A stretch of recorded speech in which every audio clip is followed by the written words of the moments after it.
You want to know what real power looks like in small-town America. It's not money or who has the biggest lakefront mansion or even who's got the fanciest car parked in their circular driveway. No, real power is knowing when to say enough, when to draw the line in the mud, and dare somebody to cross it. So picture this, 3 hours after I've left to take my daughter Emma to her chemo session, I come home to find the barn my great-grandfather built in 1924 gone, flattened. Nothing but splinters and sawdust where it used to stand. And sitting there as bold as brass is a massive yellow excavator like some metal vulture perched on the remains of a century-old legacy. All that history, our family stories, the lessons my dad taught me on summer afternoons, every memory I thought I'd get to share with Emma when she beat cancer, all of it ripped up and carted off in a few hours, and for what community safety the emergency demolition notice read. Issued by the Willowbrook HOA, signed by Karen Whitmore herself, the self-appointed queen of our lakeside neighborhood and apparently the biggest snake in the grass I'd ever met. Emma, exhausted and pale, looks up at me and asks, "Daddy, where's Great-Grandpa's barn?" And I swear the way her voice cracked nearly brought me to my knees right there in the driveway. I'd promised her we'd fix it up, turn it into her own little art studio when she got better. But now there was nothing left but empty promises and the ache of letting down not just her, but every Sullivan that ever called this patch of land home. Before I could even catch my breath, a burly guy in a hard hat shoved a fat envelope into my hands, official heavy. The kind of paperwork that changes lives and not for the better. As I ripped it open, Emma started snapping photos of everything, evidence she called it.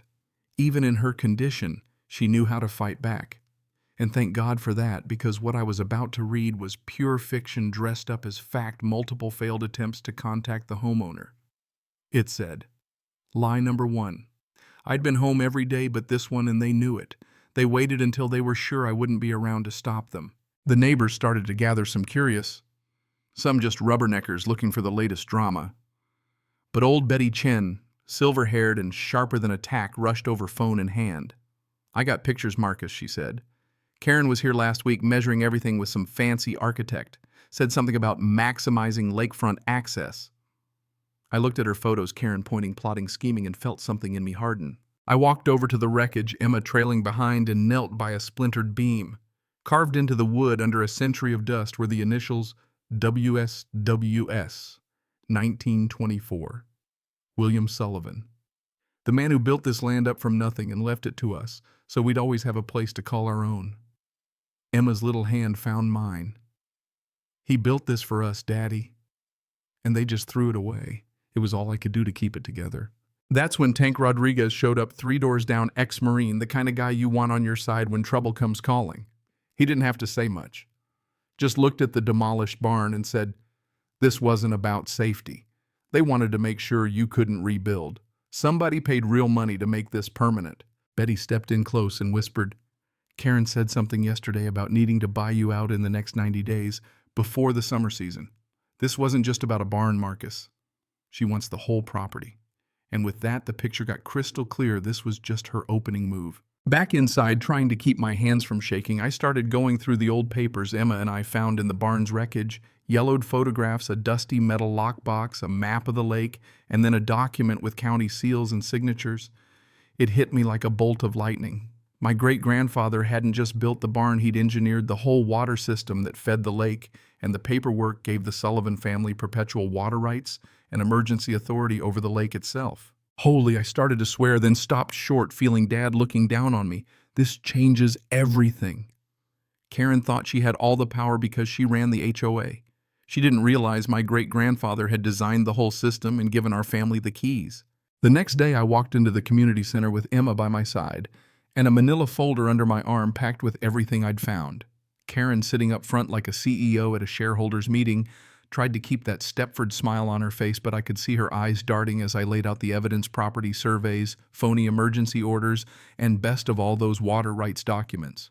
"Would you care to explain?" I asked loud enough for every neighbor to hear why you tore down a structure that was legally built as part of the lake's original water management system. Karen blustered, called my papers probably fake, but Betty was right there with time-stamped photos and backup. And then Emma, God bless her, piped up from the front row. "My great-great-grandpa built the lake for everyone. not just for people with fancy houses. That night, with Emma's help, I set up a Facebook Live feed in front of the wrecked barn. Let's talk about water rights, I told the camera, and what happens when HOA presidents think they're above the law. Within hours, the video had gone viral. The comments section was a wildfire of outrage and support, but Karen struck back fast, certified legal threats, privacy complaints, even a glossy pamphlet mailed to every neighbor painting me as a dangerous radical. They used a photo from my video photoshopped to look menacing and slapped water terrorist across the front in red, like I was some kind of criminal. It was psychological warfare, and the social cost was brutal. Emma's best friend's mom stopped letting her come over. Some folks started crossing the street to avoid us. And then the worst of it, Karen tried to use Emma's illness as a lever. She filed a county petition for eminent domain, claimed my property was needed for emergency flood control, and even wrote about Emma's medical needs as an excuse. The day she showed up at Emma's hospital room with a fake smile and an offer $750,000 for the property, plus her personal help in fast-tracking Emma's insurance approval, I realized I was up against something truly rotten. "You're holding my daughter's care hostage for my land," I said. She just smiled and said, "The choice is yours, Marcus." But the neighborhood wasn't buying it anymore. Tank Betty, even Rick from the hardware store, they all came together bringing receipts and research showing Karen was running a side hustle of tax fraud, surveillance, and bribery. Then came the county commissioners' meeting, standing room only, people angry and hungry for the truth. I laid it all out, the fake emergency, the real water rights, the insurance manipulation. Emma's video message, "Mrs. Whitmore is making my daddy choose between saving me and saving our home," broke the room. When I played secret audio of Karen bragging about using our insurance case as leverage, you could feel the air get sucked right out. There was no coming back from that. Within days, the FBI and the state attorney general had moved in. Karen lost everything: her position, her resort, her money, her freedom. The EPA fined her into oblivion. Her own investors pulled the plug, and the neighborhood put me in charge of the water trust my great-grandfather started nearly 100 years ago. Emma's surgery was a success. Her hair started growing back the color of sunrise over the lake.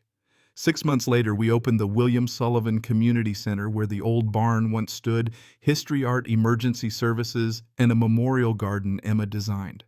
On the plaque, she wrote, "Water belongs to everyone. Communities are built by people who care more about tomorrow than today." Standing there watching kids play by the shore and neighbors, my family now sharing food and laughter, I knew we'd won something bigger than land or water. We'd saved the soul of the place. So tell me, where do you stand? Do you believe community is about power and profit, or about fighting for what's right, even when the cost nearly breaks you? Drop your thoughts below, because I want to hear how you'd handle a bully like Karen, and what you think justice looks like when it finally flows as freely as water.